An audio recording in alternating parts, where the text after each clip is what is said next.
biar kita juga selalu ingat bahwa trading ini bukan hanya kita bermain, bukan hanya kita cari keberuntungan, tetapi betul-betul menjadi bagian bisnis kita yang bisa menambah omset lebih banyak lagi. Ya, meskipun bukan satu-satunya, kalau kita sudah fokus, sudah pengen terjun dunia trading, tentu sudah tahu plus minusnya. Di awal harus sudah paham dalam trading itu adalah transaksi bisnis yang beresiko tinggi. Kalau sudah tidak sanggup, kalau sudah tidak kuat dengan resiko yang besar itu, ya sudah jangan trading. Jualan makanan, jualan pakaian, atau bahkan kerja saja ikut orang akan lebih nyaman. Jadi tiap hari kita kerja, pulang kerja selesai, istirahat, besok kerja lagi, selesai. Karena semuanya adalah pilihan. Kalau kita pengen trading, ya sudah tahu resikonya begitu. Apalagi tidak punya teknik, tidak punya ilmu yang cukup. Maka ketika kita betul-betul mau pengen fokus ya ke sana, cobalah untuk kita belajar mengikuti ritme yang ada. Kita banyak belajar, kita banyak memperkaya diri kita dengan berbagai macam pengetahuan dan pengalaman.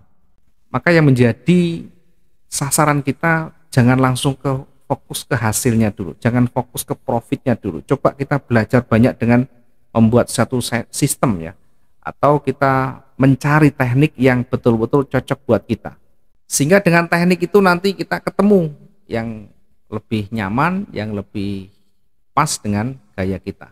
Dalam filosofi Jawa, orang Jawa itu untuk bisa kita lebih hasil maksimum atau kita berhasil, maka jangan cari nama dulu, atau jangan cari hasil dulu ya, cari nama dulu ya, cari nama atau membangun sistem dulu. Kita fokus di sana, kita kalau bekerja membangun sistem, fokus sana, cari relasi, cari bagaimana teknik supaya kita bisa memasarkan dengan baik dan sebagainya. Nanti endingnya proses itu yang akan menyeleksi kita. Sama hanya dengan trading ya, kita fokus saja ke prosesnya, fokus saja kita ke teknik kita ya, kita mencari sistem yang tepat, kita mencari rule yang pas buat kita. Terapkan tadi yang kita sudah sampaikan tadi, baca arah, kemudian setelah itu lihat levelnya, kemudian nanti triggernya seperti apa, jalankan dulu, resikonya jalankan dulu, kemudian hasilnya kita evaluasi, seterusnya begitu. Maka nanti suatu saat akan ketemu kita namanya teknik tradingnya. Teknik itu akan menemukan sendiri ketika kita banyak berlatih, ketika kita banyak mempraktekkan. Jangan berpikir di awal kita pengen langsung profit, pengen langsung dapat enak. Kita baca, oh ini katanya engulfing, harusnya berbalik. Kenapa ketika saya ambil posisi buy ternyata malah turun? Karena berarti belum cukup kita dengan pengetahuan yang ada, belum cukup kita dengan pengalaman yang ada. Karena tidak bisa kita hanya mengandalkan satu trigger, harus betul-betul sudah kita siapkan datanya lengkap, termasuk di dalamnya batasan resiko, termasuk di dalamnya adalah bagaimana supaya kita bisa recovery, yang paling sulit di sana.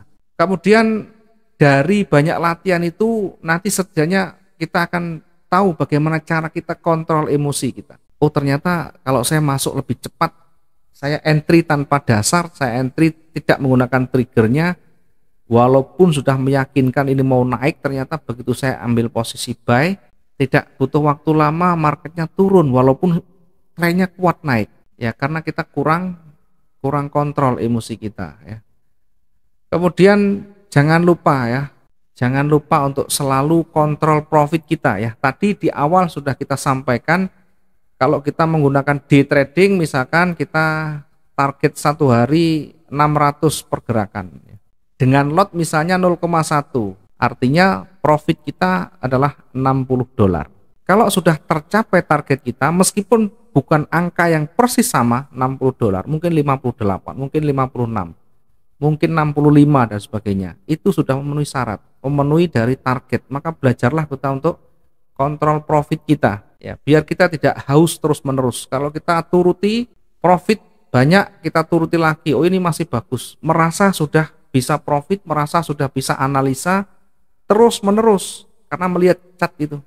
Semakin lama kita melihat chart candle, semakin kita bisa profit, maka semakin haus kita akan profit itu, sehingga tidak akan selesai.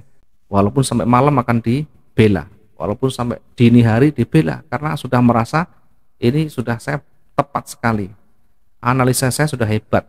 Ya, jangan pernah kita menyepelekan market, kondisi apapun tetap belajar kita mengikuti rule-nya, mengikuti aturan main kita, mengikuti target kita. Selanjutnya harus disiplin sekali lagi. Kalau kita tidak pernah disiplin dengan yang kita rencanakan tadi, kita sudah satu hari punya target $60 ya. Kemudian dalam satu transaksi misalkan target 600 tidak tercapai, 600 pergerakan tidak tercapai, kita bisa exit lebih cepat, nanti kita kembali melihat peluang lagi. Seandainya betul-betul tidak menemukan, ya sudah, itulah hasil yang kita harus terima. Nah, rata-rata di antara teman-teman trader ya, itu bayangan yang terlalu muluk-muluk. Kenapa bayangan yang ada terlalu muluk-muluk? Satu, karena kebutuhan yang mendesak. Ya, saya sadar dulu juga sama. Saya pernah dalam kondisi trading ini harus bisa membayar hutang. Trading ini harus bisa mencukupi kebutuhan saya. Dalam posisi tekanan, ya kita bukan fokus pada proses tadi, fokus langsung pada hasil. Kalau kita fokus langsung pada hasil, maka yang ada dalam benak kita akan menyerang terus supaya kita bisa entry. Dari posisi menyerang itu bisa nanti melemahkan ketahanan kita, mengabaikan pertahanan kita, sehingga suatu saat satu kali transaksi selesai. Kalau kita tidak entry bagaimana? Kalau kita tidak entry nanti ada dorongan yang kuat. Duh, kebutuhan saya masih banyak ini. Saya baru dapat $20, padahal target saya harus $80 ini. Kurang ini. Ini sudah tepat sekali ini, kalau ini trennya sudah kuat, ini sudah membentuk, di situ ada doji, ini pas sekali nih, saya harus buy nih, masuk lagi posisi buy, tanpa melihat banyak aspek di sana, tanpa mempertimbangkan ketahanan, tanpa melihat di situ waktunya, ringnya, dan sebagainya. Karena ada dorongan tadi, dorongan adalah target profitnya, bukan pada prosesnya, tetapi pada targetnya. Apakah tidak boleh? Silahkan saja. Tetapi kalau ada dorongan seperti itu, kita tidak disiplin, sia-sia. Ya, teman-teman nanti akan kasihan, nanti jual sana, jual sini, bisa jual tanah, jual ruko dan semuanya. Nanti bisa habis semuanya. Kita sudah pengalaman panjang model-model seperti itu. Betul-betul dari pagi ketemu pagi, dari sore ketemu sore sudah pernah. Sampai malam jam 2 kita belum tidur karena kita menunggu. Padahal sudah jauh. Kita tidak peduli, kita mengabaikan ketahanan kita. Hanya yang kita berharap marketnya berbalik. Berpikir nanti malam jam 2, jam 3 nanti akan berbalik. Padahal cukup jauh sudah. Pergerakan market sudah jauh meninggalkan posisi kita. Nah, itu kalau kita tidak disiplin, kita tidak bisa kontrol emosinya. Yang ada kita dijebak dengan kondisi market yang seolah-olah berpeluang, seolah-olah ada potensi yang lebih besar. Kalau kita tidak bisa menghindari, maka belajarlah kita disiplin pelan, setelah profit tutup dulu. Jangan sering-sering kita terlalu lama di depan layar. Jangan terlalu lama di depan cat. Ya, karena itu sangat-sangat mempengaruhi dari cara berpikir kita nanti. Apalagi sering noleh kiri kanan, sering lihat tetangga sebelah, sering lihat grup-grup sebelah di sana yang setiap hari hanya memberikan pamer profitnya, sehingga kita ini menjadi ikut-ikutan. Saya jam segini kok belum, oh di sana ada signal buy, nanti sampai di sana, sampai di atas itu posisinya masih jauh, saya masuk buy. Itulah yang menjadi titik awal bencana buat kita, karena kita tidak punya basic sendiri.